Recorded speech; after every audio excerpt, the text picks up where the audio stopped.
That awkward moment when you're wearing Nikes and you can't do it. Hello everyone, I'm True Scares. I will read a story that maybe one of you has experienced.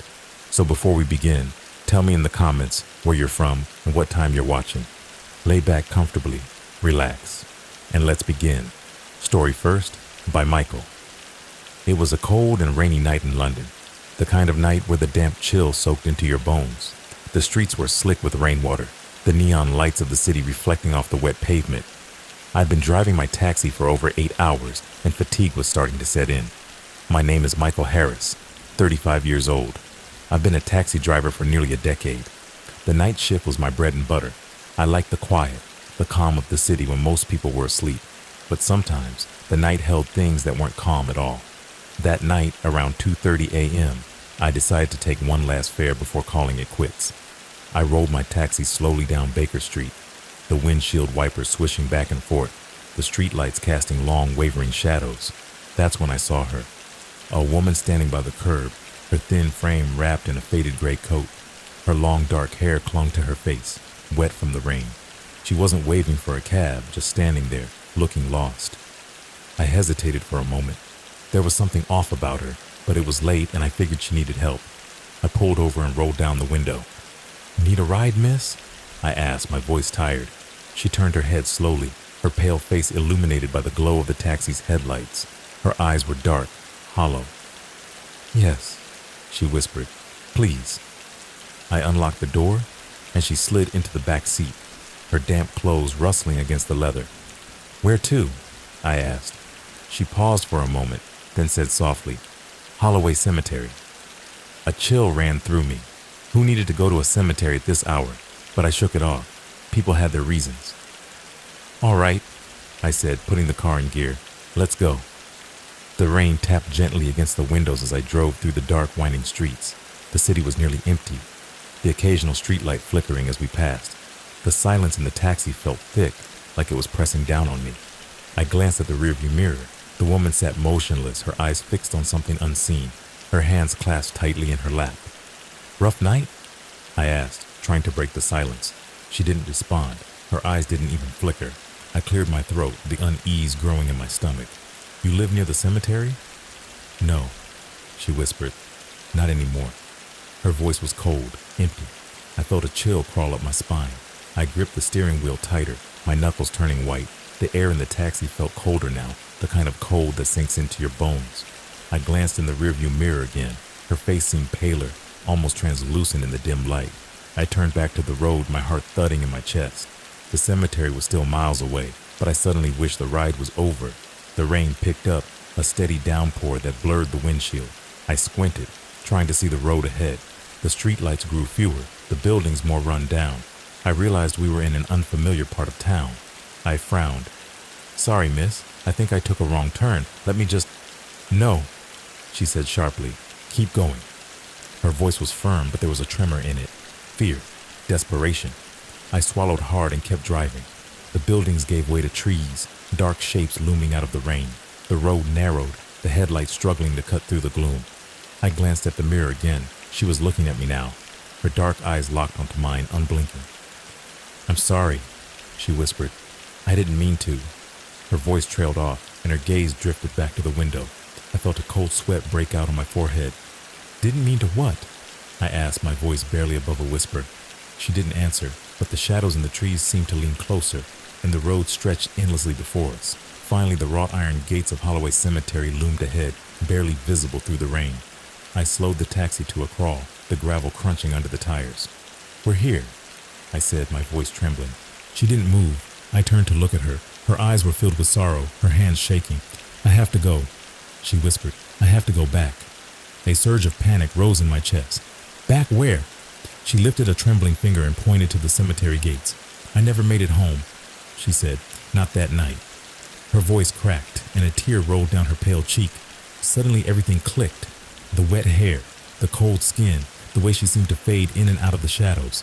My blood ran cold.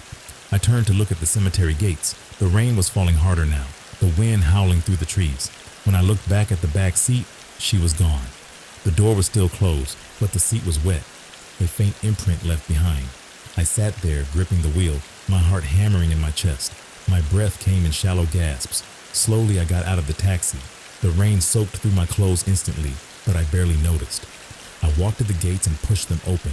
The cemetery was silent, the headstones barely visible in the gloom. I walked among the graves, my feet dragging. I didn't know what I was looking for, but something compelled me forward. Then I saw it. A small headstone near an old oak tree. The name carved into the stone sent ice through my veins.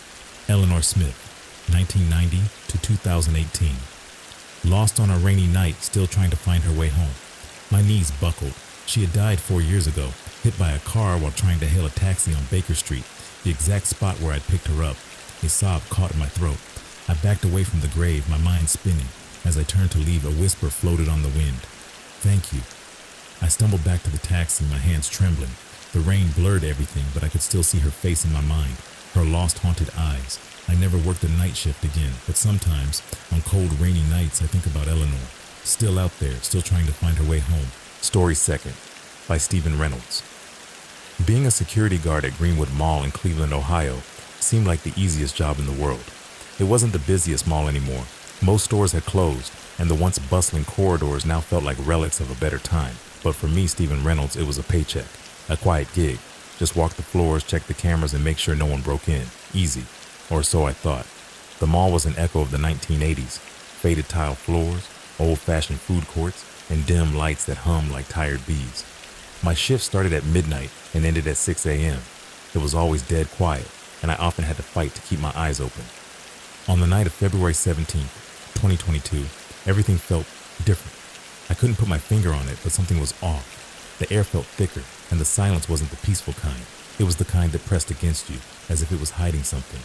I brushed it off as paranoia and started my rounds. I should have trusted my instincts. I walked past the dark storefronts, my flashlight beam bouncing off the metal shutters. The sound of my boots on the tile echoed louder than usual. The mall was supposed to be empty, but I couldn't shake the feeling that I wasn't alone. I passed by Montgomery's department store, one of the few shops that hadn't yet been stripped of its displays. The mannequins in the window were dressed in outdated clothes, frozen in their lifeless poses. I shone my flashlight on them out of habit, and then I saw it. One of the mannequins, a female figure in a red dress, was turned slightly, her head tilted, her glassy eyes staring directly at me. I blinked. My heart skipped a beat. Had it always been facing that way? I leaned closer, the beam of my flashlight flickering slightly, and then the lights inside the store flickered on, just for a second. The mannequin's shadow moved, twisting unnaturally against the wall. I stumbled back, my breath catching in my throat. The lights went out again, leaving me in the cold, oppressive darkness. I told myself it was a glitch. Old buildings had wiring issues all the time, but a cold chill settled in my bones. Something wasn't right. I hurried past the store, my nerves fraying. I just needed to finish my rounds and get back to the security office. The dull glow of the emergency lights cast long shadows down the corridors, making everything look distorted. As I passed the food court, I heard it. Footsteps, soft and deliberate, coming from behind me. I spun around, shining my flashlight into the darkness. Nothing. "Hello?" I called out, my voice trembling slightly. Silence. I turned back and kept walking, trying to ignore the gnawing fear building in my chest. But the footsteps returned. This time they were closer. I stopped. The footsteps stopped too. A bead of sweat slid down my temple. I turned my flashlight off and listened. Tap, tap, tap. The sound was coming from just around the corner. I clenched my jaw and forced myself to look. My flashlight clicked back on. There was no one there, just the empty corridor stretching out in front of me. But as I looked closer, I saw something that made my blood run cold. Wet footprints on the tile floor, leading straight toward me. My hands shook as I backed away, my mind screaming at me to leave, but I needed to understand what was happening. I turned and ran back to the security office, locking the door behind me. My heart was pounding so hard I could barely hear anything else. I collapsed into the chair and pulled up the security camera feeds. The grainy footage flickered on the monitors. I cycled through the cameras, empty corridors, darkened storefronts, the food court. Then I froze. On camera 3, the hallway by Montgomery's department store. The mannequins were there standing still in the window display, but one of them, the one in the red dress, was gone. I swallowed hard and rewound the footage. At 3:12 a.m., the mannequin moved. It stepped off the display platform, its limbs bending and twisting unnaturally. It walked out of the frame, disappearing into the shadows of the mall. I stared at the screen, my mind struggling to process what I was seeing. A noise behind me made my blood turn to ice, a soft rhythmic tapping. I turned my head slowly. The The door to the security office was locked, but the handle was turning. I jumped to my feet, panic surging through me. The door handle twisted violently, the metal rattling. Something or someone was trying to get in. I grabbed the flashlight and backed away. The handle stopped moving. Silence. Then a voice, soft and whispery, came from the other side of the door. "Let me in." The words slithered into my ears, cold and hollow. I clenched my teeth, my heart hammering in my chest. "No," I shouted. The whisper turned into a low guttural growl. Suddenly the lights in the office flickered and died. The monitors went black. Darkness swallowed me whole. I fumbled for my flashlight, my hands shaking. When I clicked it on, the beam of light illuminated the door. It was open. A figure stood in the doorway. The mannequin in the red dress. Its head twitched to the side, the glass eyes glinting in the flashlight beam. Its mouth stretched into a grotesque, unnatural smile. "You shouldn't be here." I didn't think. I just ran. I sprinted down the hallway, my breath coming in ragged gasps. The footsteps followed me, fast and relentless. I didn't stop until I burst through the emergency exit, the cold night air slapping me in the face. I fell to my knees in the parking lot, my lungs burning. When I looked back, the door swung shut behind me. The mall was silent again, but I knew better. The shadows inside were still waiting, watching. I quit the next morning. They never found anything on the security cameras, but every night I still hear the whisper, "Let me in." And I wonder what would have happened if I did. Story third. By Emily, moving to Boston was supposed to be a fresh start. I was 26, recently divorced, and ready to leave the memories of my old life behind.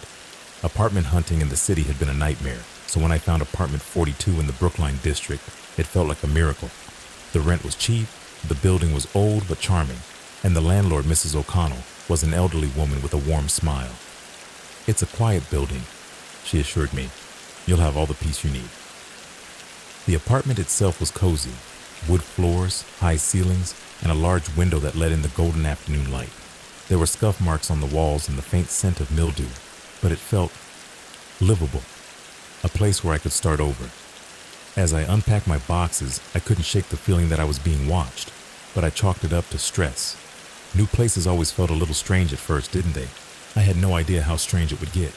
That first night, the apartment was eerily silent, the kind of silence that felt unnatural, as if the walls were holding their breath. I lay in bed, trying to drift off, when I heard it. Tap, tap, tap. A soft knocking sound. It came from the wall behind my bed. I frowned, half asleep, and pressed my ear to the plaster. Nothing. I shook my head and lay back down, my eyes fluttering closed. Tap, tap, tap. This time it was louder. I sat up, my heart beating faster. It sounded deliberate, like someone was standing on the other side of the wall, knocking with just the tips of their fingers. I glanced at the clock. 3:12 a.m. "Probably just the pipes," I muttered, trying to convince myself, but deep down I knew that wasn't it. I didn't sleep much that night. The days passed and the knocking continued every night at the same time. 3:12 a.m. I tried everything. Earplugs, white noise, sleeping pills. Nothing helped. The sound cut through everything, a relentless reminder that I wasn't alone. One night, after the knocking woke me again, I decided to confront it. I grabbed my phone, turned on the flashlight, and stepped out of my bedroom. The hallway was dark, the air cold enough to make my breath mist. The old wood floor creaked beneath my feet. I shone the light down the hallway. Nothing. But then, out of the corner of my eye, I saw it. A shadow just at the edge of the light. It slipped around the corner, disappearing into the darkness. My throat tightened. "Hello?" My voice was barely a whisper. No answer. I backed into my room, my hands shaking. I locked the door and sat on the bed, my heart pounding. I didn't sleep at all. The next morning, I went to see Mrs. O'Connell. Her smile faded when I mentioned the knocking. "You're not the first tenant to hear it," she admitted, her voice low. "Apartment 42 has always had problems." "What kind of problems?" I asked, dread curling in my stomach. She hesitated, her wrinkled hands trembling slightly. "Years ago, a young woman lived there. Her name was Margaret Lane. She was quiet, kept to herself. One night she vanished. The door was locked from the inside and no one ever saw her again." My blood ran cold. "What happened to her?" "No one knows, but some say she never left." I swallowed hard. "Why didn't you tell me this before?" Mrs. O'Connell looked away, guilt in her eyes. "I didn't want to scare you. I thought maybe this time would be different." It wasn't. That night the knocking returned, louder than ever. Tap, tap, tap. I sat up in bed, cold sweat on my brow. I couldn't take it anymore. "What do you want?" I shouted, my voice cracking. The knocking stopped. For a moment the silence was deafening. Then I heard a whisper. "Help me." The voice was faint, fragile, like it was coming from far away. I turned on my phone's flashlight and scanned the room. My eyes landed on the full-length mirror in the corner. The glass was fogged over, as if someone had just breathed on it. I stepped closer, my pulse racing. Words began to form on the glass, written by an invisible hand. Behind you. A chill shot through me. I turned around slowly, dread coiling in my gut, and there she was, Margaret. Her pale face twisted with sorrow, her hollow eyes staring into mine. Her mouth opened, but no sound came out. Then she reached for me. I stumbled back, crashing into the mirror. The glass shattered, shards scattering across the floor. When I looked up, she was gone. But the room was colder, the air heavier, and I knew she was still there, watching, waiting. I moved out the next day. Mrs. O'Connell didn't ask for an explanation. She just nodded sadly. As I left the building, I glanced up at the window of apartment 42. For a brief moment, I saw a figure standing there. Margaret. Her eyes locked onto mine. Then she faded into the shadows. I thought I'd escape, but sometimes, in the middle of the night, I still hear it. Tap, tap, tap. At exactly 3:12 a.m., and I know she's still waiting for someone to help her, for someone to join her in apartment 42.